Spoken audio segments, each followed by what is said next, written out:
Welcome back to Instant Pot Brewing, and this is my second iteration. I brought Nick Klassen back. And I'm John Westby, if you forgot from the last time. It's been a long time. And I said I was going to do an extract beer, and I did. I did this porter. I made it a few times. You've had it before, my full 5-gallon batch. And I wanted to do something Christmassy because I knew it was going to come out close to Christmas time, so Merry Christmas. And I'll just give you a quick description of what I did. I kind of went over it a little bit before we started recording, but rather than with partial extract, I was wanting to do two things. One thing I wanted to do was to show how to make a larger batch than what the capability of the Instant Pot really is. So the Instant Pot, I mean, the biggest I can get is like 1.5 gallons.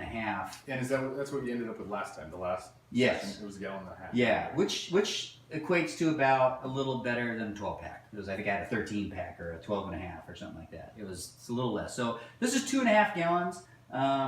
It's closer to a case. Sure. When it's all said and done. So a little more volume, and then also a lot shorter brew time. So I don't have the full 60-minute mash that I had with the other beer because it's not all grain. The sugars we're just adding as a powder. Okay, so being a larger than normal Instant Pot brew day, I decided to drag out my old faithful first time brewing Mr. Beer fermenter, which is just about 3 gallons total volume, so just about right for a 2.5 gallon batch. I went ahead and sanitized it first off, just like I sanitize everything, and I can't reiterate how important it is to stay on top of that. Next, I filled my Instant Pot kettle with 1 3/4 gallons of water we use for the strike water for the mash. Also the 2/3 mark, or just maybe even a little above the 2/3 mark on the kettle. I use filtered water, but you can certainly use bottled water or good clean water if you have it available. I then configured my Instant Pot to give me a strike water temperature of 164 degrees Fahrenheit for our 30-minute mash. Now I have to set mine a little bit high because the temperature seems to lag what the Instant Pot really does. Of course, I'll have to double check that. While I was waiting for the strike water temperature to come up, I went ahead and got my 2 ounces of lactose ready to go as an adjunct. And I have a second adjunct of a 1/2 cup of maltodextrin. I just divided those up and set them aside so they were ready to put in the pot when we were adding our other extracts and adjuncts. Also, I took a moment to separate out my 1/4 ounce of U.S. Fuggle for our first hop addition that we'd add to the beginning of boil. Also, I separated the second hop addition at the same time, just since I have everything out, of another 1/4 ounce, which we'd add to the end of our boil. And lastly, I got my grain bag together, which was 1 pound of Munich malt, a 1/2 pound of Crystal 20, a 1/2 pound of Crystal 60, a 1/2 pound of chocolate malt, and a 1/2 pound of flaked oats. And I put those all in the bag we're gonna steep. This is our partial mash component for our 30-minute mash time, and get it ready to go. And once the timer went off on the Instant Pot, I just because I don't trust it 100%, I went ahead and used my thermometer and verified that our mash temperature was actually, our strike water temperature was actually to our target temperature of 164, and I got it pretty darn close, at least as close as I trust with a kitchen thermometer. So at this point, I went ahead and added the grain bag to the strike water after turning the power to the Instant Pot off because I didn't want it to keep heating up. Our mash temperature target was 155 degrees, but I really had to, because there was so much grain with this particular recipe, I really had to spend some time with a wooden spoon to break up the dough balls and to loosen up the grain. Once it was in the bag, it really kind of wanted to clump up. So, I had to really take that step and be pretty thorough before I, considered that the grain was actually completely broken up and saturated with our strike water. So after that, the only thing that was really left was to put the lid back on the pot, set the timer for 30 minutes, and then set our mash temperature for 155 degrees Fahrenheit, and turn the power on, and then we were able to just sort of sit back and wait for the whole mashing process to happen. Okay, so after 30 minutes, I was able to open up the pot since I'd released the pressure valve before I ever started it, and then I just pulled out the grain bag and used my trusty colander, just as I did in the previous video, to go ahead and let everything drain off. Now, you're not really supposed to squeeze the bag because it starts introducing tannins and other flavors that you don't necessarily want, but what we're really looking for is the texture and the flavor of the grains that we just steeped, and drain off to get out as much of the sugar that's converted during this whole mash process. So the next component is going to be our malt extracts that we've measured out, as well as our lactose and maltodextrin that we separated out earlier. So I've got all of the drained off wort in the Instant Pot kettle, and I just add all of the above, the 2.5 pounds of light dry malt extract, and then the 2 ounces of lactose and the half cup of maltodextrin. And then I basically spent, just made sure I was thorough in breaking up all of those sugars and that they were completely dissolved into the wort. So after all of the fermentables are added to the remaining wort, we've noticed that our volume has dropped quite a bit because the amount of liquid that the grains soaked up during the mash process. So go ahead and bring it back over to the clean water, whether it's tap water or bottled water, and top the kettle back off to the 2/3 mark. From here, we place the kettle back into the Instant Pot brewer and add our first hop addition. That's a 1/4 ounce of U.S. Fuggle, and then close up the Instant Pot lid, making sure everything is sealed and that the pressure lock is closed, because we're going to run this boil cycle this will be a high pressure pressure cook cycle for the Instant Pot, and this will be a 20-minute boil is what we're going to set the time for. So again, this will be a condensed boil, which works out well for these small batches in the Instant Pot. This is kind of one big advantage of the Instant Pot, is you typically don't have to, I found you don't typically have to go for the full 60 minutes.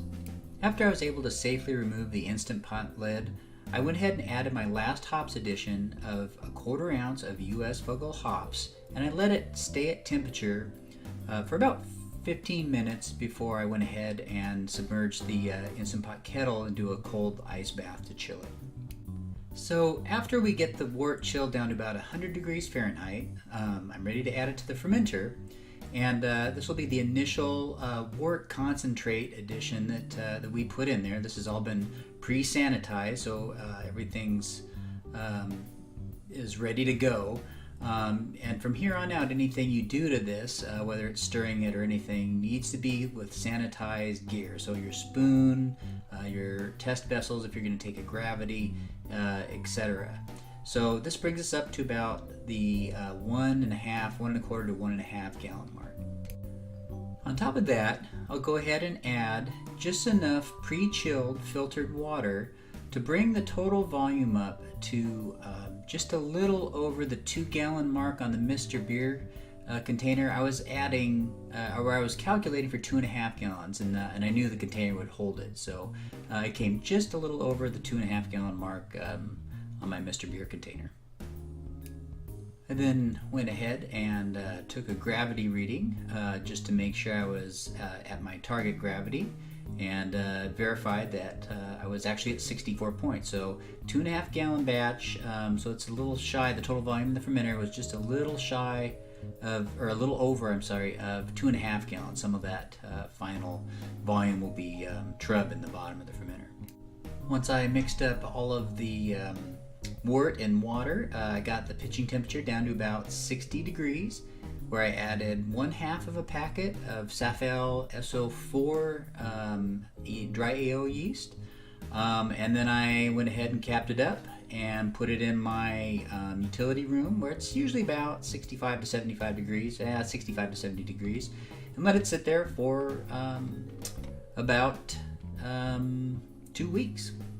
Now, the big disaster was... Tell me about this. I might have mentioned it a while back, because when it was happening, I was like, oh no, I was getting ready to go to work one morning, and I walked into our utility room where I had the fermenter, and there's beer everywhere.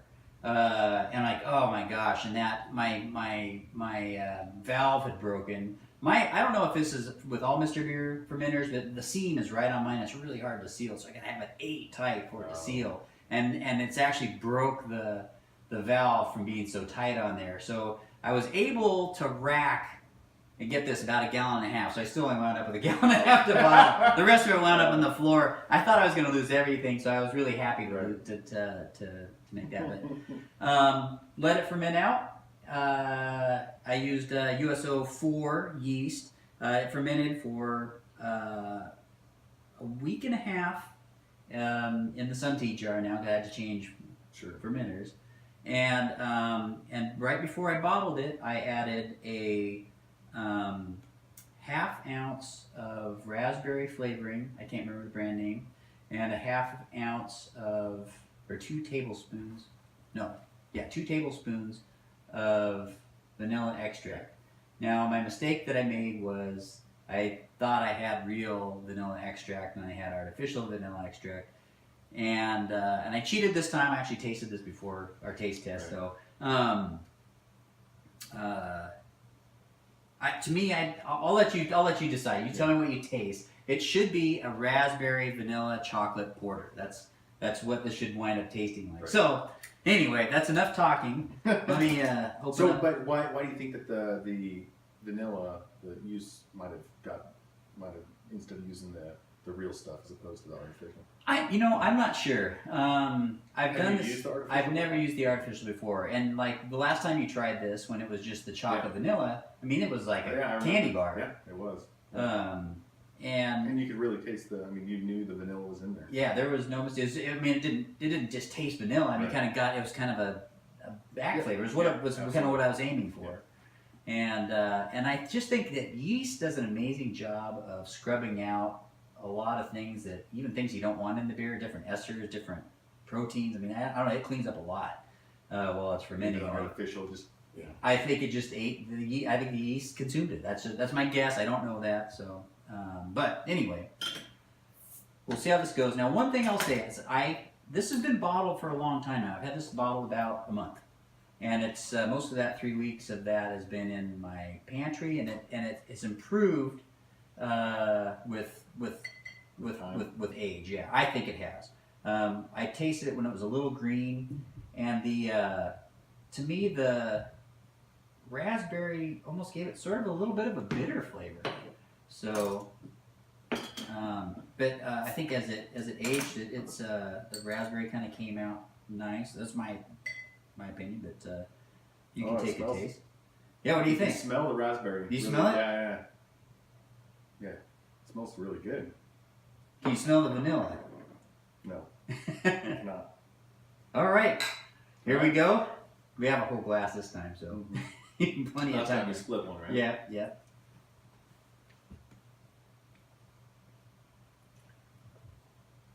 I can taste the vanilla. Can you really?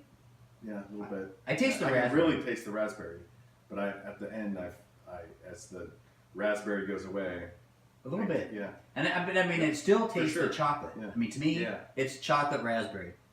That was the Christmassy theme I was going for. Yeah, it's good. I like the raspberry.